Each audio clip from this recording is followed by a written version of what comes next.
Hello, everybody.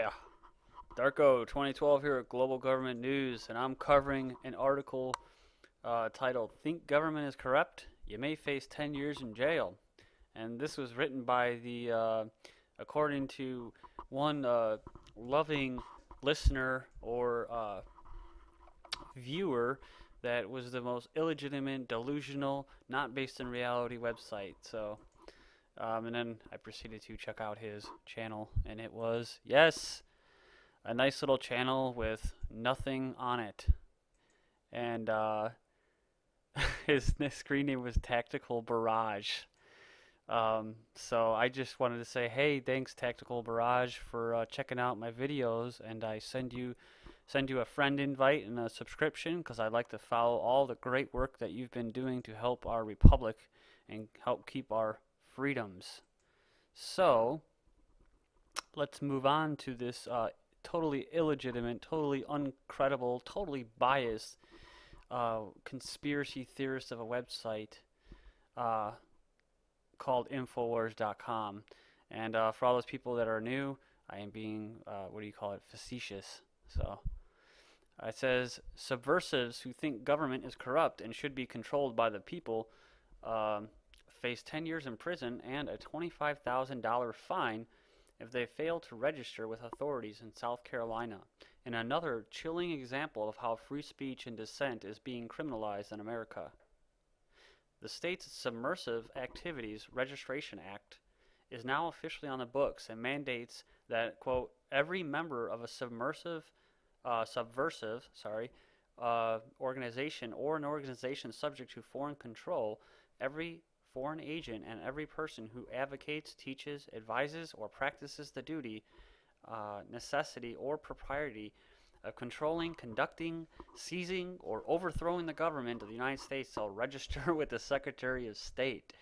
And for all of you who are savvy with history, know that this is about as Nazi as you can get. The Nazis, as far as gun control, I heard. I'm not totally positive on the Jewish thing, that they had the Jews register with the Reich prior to hauling them off to death camps. But they did. I do know this for a fact, that the way they did gun control was similar to how they're doing it now, where it's kind of passive. Where, oh, you just register for a permit, and next time you go to update and renew your gun permit, oh, you're on a list. Sorry, buddy, you no longer qualify. So it's that nice Nazi type style. Of course, the right to overthrow a government that has been corrupt, abusive, and completely unrepresentative of its electorate is enshrined in the Declaration of Independence. That's how America came to be a republic in the first place. Advocating or teaching that the people should, quote, control the government via their elected representatives is a basic function of the democratic society. But this law effectively makes it a terrorist offense. So, yeah, this is a pretty big deal. Quote, we hold these truths to be self-evident, that all men are created equal, that they are endowed by their Creator with certain unalienable rights, that among these are life, liberty, and then the pursuit of happiness. That to secure these rights, governments are instituted among men, deriving their powers from the consent of the governed. That whenever any form of government becomes destructive of these ends, it is the right of the people to alter or to abolish it and to institute new government, which is exactly what our forefathers did. But of course, if you've seen the Department of Homeland Security video that was leaked out a couple of years ago, they're teaching American agents that our forefathers were the first terrorists. So go figure. Laying its foundation on such principles and organizing its powers in such form as to them shall seem most likely to affect their safety and happiness, states the Declaration of Independence. Under the sweeping terms of the law, members of tax protest organizations, the Tea Party movement, and the states' right movement based in South Carolina are all domestic terrorists if they fail to register their dissent with the authorities. It is important to stress that the notion this law somehow only applies to the Islamic terrorists is completely at odds with the fact that the federal and state authorities now consider the main a terror threat to be from informed American citizens exercising their constitutional rights in opposition to big government agenda they are being subjected to. And what they're referring to is taxes, right? They're these bastards, these foreign banks, they want a tax, whether it's healthcare, which is not really going to be healthcare, it's going to be eugenics care, whether it's that, whether it is a carbon tax, whether it's some kind of program that they're going to introduce, is basically to fund their world government, right? So it doesn't really matter what it is. They just keep moving on to the next thing. And once they get shot down, they move on to the next thing.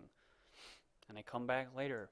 So, and it says, as we saw with the MIAC report and the plethora of similar training manuals which were leaked over the last decade, police are being trained that libertarians, gun owners, Ron Paul supporters, and anyone who is mildly political is a domestic extremist and a potential terrorist. These people are the real target of the subversives list in South Carolina. The infamous Phoenix Federal Bureau of Investigation manual, produced in association with the Joint Terrorism Task Force, listed defenders of the U.S. Constitution and lone individuals, lone wolves, as terrorists.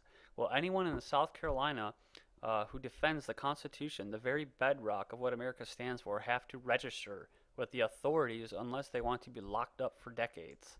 Of course, since nobody is going to register with the subversive, with the South Carolina authorities, their failure to comply with the regulation will later be used against them as a means of eliciting criminal charges in what represents a clear end run to the First Amendment. So you see what's happening?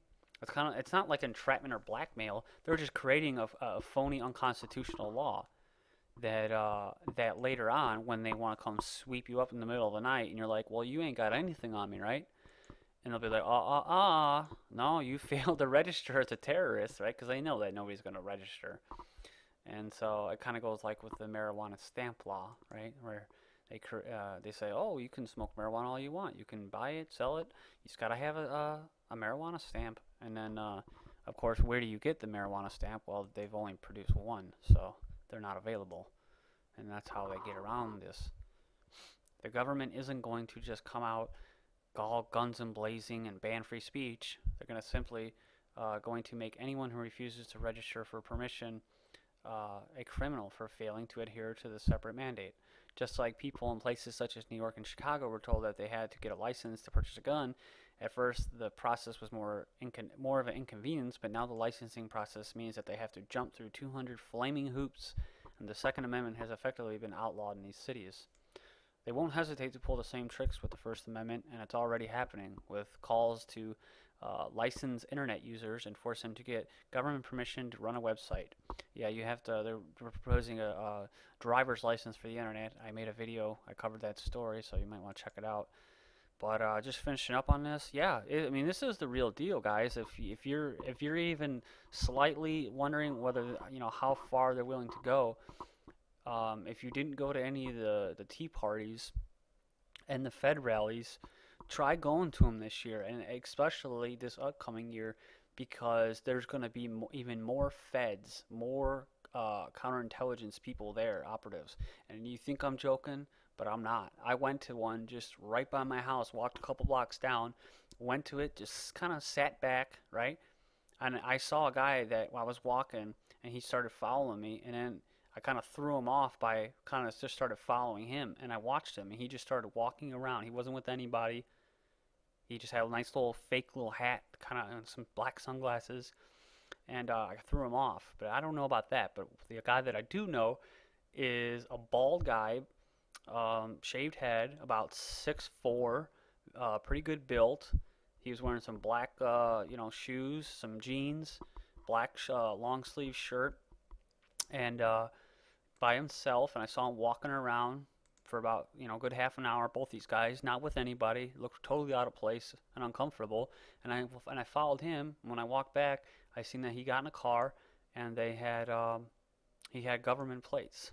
So with a nice little symbol, Homeland Security. So just be aware, guys. This is the real deal. So